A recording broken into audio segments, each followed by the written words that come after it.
Assalamualaikum. Kami warga CIC Cyberjaya mewakili tim UTAN 301 ingin menyampaikan sebuah kisah Nabi dan Rasul bertajuk Kisah Nabi Hud AS, kaum Ad ditimpa bala. Nabi Hud merupakan cucu kepada Nabi Nuh AS dari suku Ad, suku yang hidup di Jazirah Arab. Mereka adalah kaum penyembah berhala. Mereka tidak mengenal Allah sebagai Tuhannya. Kaum Ad menyembah berhala. Allah Subhanahu Wa Taala melantik Nabi Hud menjadi Rasul. Nabi Hud menyeru kaum Ad menyembah Allah dan memberitahu segala kekayaan mereka diberi oleh Allah. Kaum Ad tidak percaya kepada kata-kata Nabi Hud AS. Nabi Hud tidak berputus asa. Baginda terus menyeru kaum Ad menyembah Allah Subhanahu Wa Taala. Nabi Hud AS menerima tentangan yang hebat daripada kaum Ad.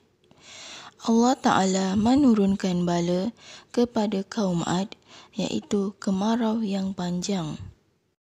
Dan Allah Ta'ala mengumpulkan awan hitam di langit. Kaum Ad berasa sangat gembira apabila melihat awan hitam itu. Mereka bersorak kegembiraan. Kaum Ad menyangka awan itu membawa hujan setelah berlaku musim kemarau. Awan hitam itu tidak membawa hujan. Awan itu membawa ribut taufan yang dahsyat. Ribut taufan itu akan memusnahkan negeri Ahqaf, kata Nabi Hud AS kepada kaum Ad yang ingkar. Kaum Ad yang degil itu terus bergembira. Mereka tidak percaya kata-kata Nabi Hud AS. Mereka yakin yang hujan akan turun. Nabi Hud AS dan para pengikut baginda meninggalkan kaum Ad. Tiba-tiba ribut taufan yang amat dahsyat berlaku. Kaum Ad terkejut melihat ribut taufan itu. Mereka lari lintang pukang untuk menyelamatkan diri. Ribut taufan menerbangkan apa-apa sahaja. Kaum Ad mencari perlindungan. Mereka berlari ke dalam rumah dan bangunan-bangunan. Mereka mula percaya akan kata-kata Nabi Hud AS. Rumah-rumah dan bangunan runtuh menimpa kaum Ad. Demikian kehendak Allah Subhanahu Wa Taala. Taufan itu berlaku selama 7 hari. Negeri Ahqaf musnah sama sekali. Akhirnya kaum Ad yang degil itu mati dalam keadaan tidak beriman dan sangat dahsyat. Nabi Hud AS dan pengikut-pengikut baginda selamat. Mereka bersyukur kerana dilindungi Allah Subhanahu Wa Taala. Allah Subhanahu Wa Taala berfirman, Tuhanmu tidak akan membinakan sesebuah negeri itu dengan azab sengsara penduduknya selagi mereka sentiasa memperbaiki diri. Kaum Ad tidak mahu memperbaiki diri mereka. Mereka diturunkan azab sengsara. Jika kaum Ad bertaubat, tentu mereka selamat. Selepas kejadian ribut taufan itu, Nabi Hud AS mengajak pengikut-pengikut baginda berpindah.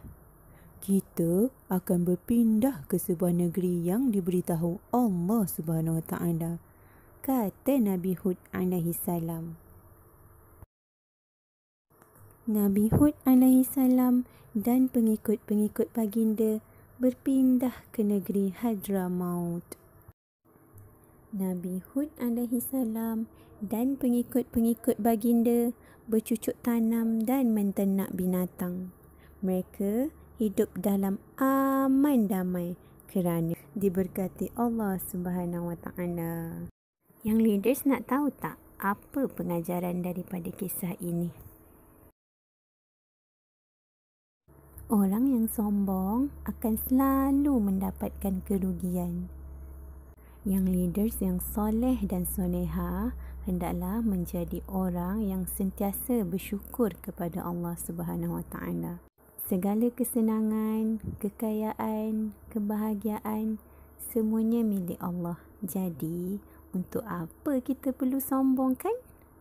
Sekian saja daripada kami. Selamat menonton. Assalamualaikum.